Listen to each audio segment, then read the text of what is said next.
Hello. In this video, I'm going to describe a little bit about what is an agentic runtime agent in regard to our AI operating system. So, um, and agentic agents are, well, I mean, they're very common. People are talking about them everywhere now, agentic AI. So they basically comprise one or more AI models that are employed to complete a complicated multi-step task. So more than just chatting with ChatGPT. And the task is effectively planned by the AI agent and then executed. And maybe the plan is then refined and eventually it's concluded.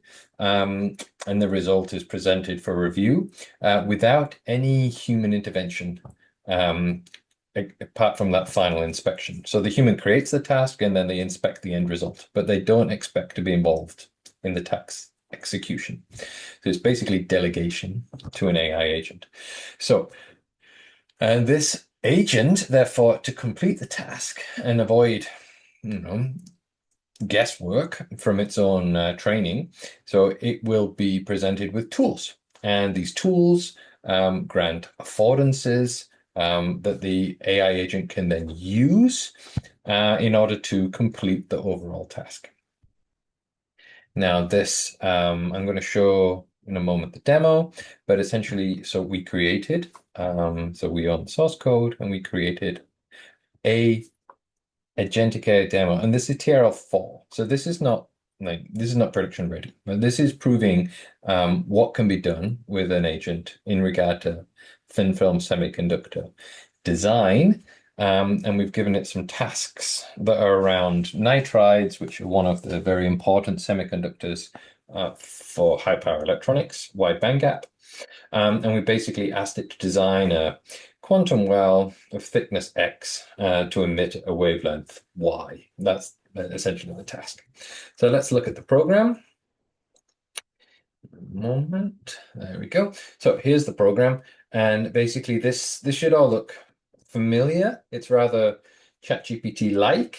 You essentially have your chats down the side. You can choose here the user. You can choose the model that you want to use. And the interesting thing about this is, so all of this agent is running on an edge PC. So it doesn't use cloud and it doesn't use an expensive graphics card.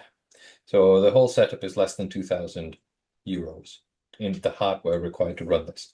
And that's the same throughout the entire operating system platform. The idea is to use an edge PC. So here we have a chat, and you can see this has had I've had a long history of talking to this agent, and I've basically been giving it tasks over and over again.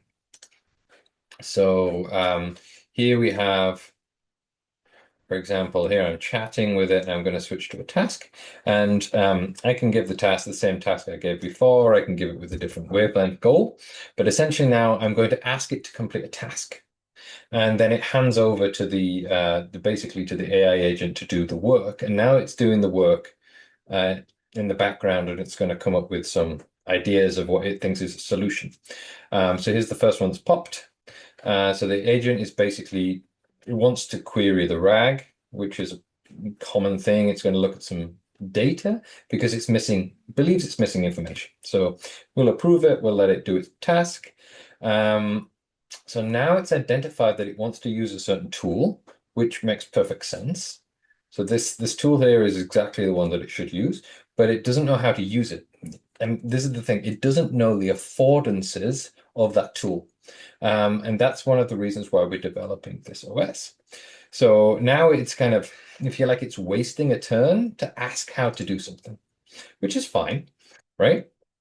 And now that it's learned, so that was very quick. So basically we told it how it works, and it's basically it's using that tool. It's using it incorrectly because actually the quantum well wavelength here, if you know about, basically it will be shifted because of the quantum confinement. So it should have actually gone in with a larger wavelength for this tool. But so it made a mistake, but that's okay. It's allowed to make mistakes. The idea is that it should correct. And now it's basically, it's going to now use another tool in that task to now try and solve this wavelength. And then now we are getting to the point where he's now realized he's made a mistake. So we're at the point where he's not sure what's going on because he's not getting the result that he wants because of a prior mistake. And here we now go through what many people experience with agents is that they basically they lose long-term cohesion on a task. And sometimes they can recover and sometimes they can't. Now he's going in again, he's trying to understand how to use this tool. And again, we're wasting turns as this tool is now trying to recover. And interestingly, now it's got to the right answer. So now it's basically saying, I'm going to go in with a longer wavelength than the one for the emission because the quantum well will reduce the wavelength. So now it's getting to the right part of the action, right? And this is how agents learn. And we can say that it would conclude and it would get to the result. So this is really great that it's managed to achieve this correction of itself. That's the important bit. And now if we let this run, it should be able to come up with an answer that is coherent for this task. So now it's basically, it's corrected the composition. So now it's going to try and get the correct wavelength from that and run through. And this is kind of how it works. So it works, in principle it works, but it doesn't work very effectively or efficiently. And that's the problem that we're trying to solve.